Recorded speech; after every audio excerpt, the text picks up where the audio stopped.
Welcome to ఉద్యోగ నేస్తం channel. అందరికీ నమస్కారం. తెలంగాణ ఆర్టీసీ ఉద్యోగులకు భారీ గుడ్ న్యూస్ వచ్చింది. ఎన్నో రోజులుగా ఎదురు చూస్తున్న డిఏ పెంపుపై ప్రభుత్వం కీలక నిర్ణయం తీసుకుంది. ఈ వీడియోలో పూర్తి వివరాలు తెలుసుకుందాం.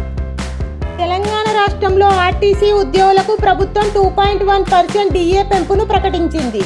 ఈ పెంపు జనవరి 1, 2026 నుంచి అమల్లోకి రానుంది. గత 3 నెలలుగా పెండింగ్ డిఏలను సప్లిమెంటరీ బిల్లుల ద్వారా చెల్లించనున్నారు. ఇప్పటి వరకు 50.7%గా ఉన్న డిఏ ఇప్పుడు 52.8%కి పెరిగింది.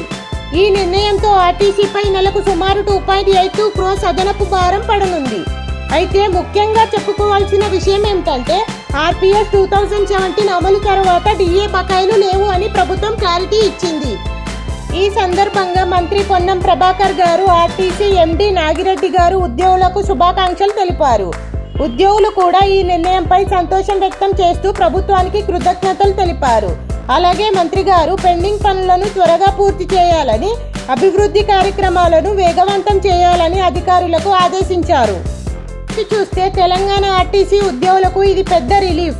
డిఏ పెంపుతో జీతాల్లో పెరుగుదల, పెండింగ్ డ్యూస్ క్లియర్ అవ్వడం, ఇవి ఉద్యోగులకు మంచి ప్రయోజనం కలిగించనున్నాయి. ఇలాంటి లేటెస్ట్ ఉద్యోగ వార్తల కోసం మా ఛానల్ను సబ్స్క్రైబ్ చేయండి. వీడియో నచ్చితే లైక్ మరియు షేర్ చేయండి. Thank you for watching.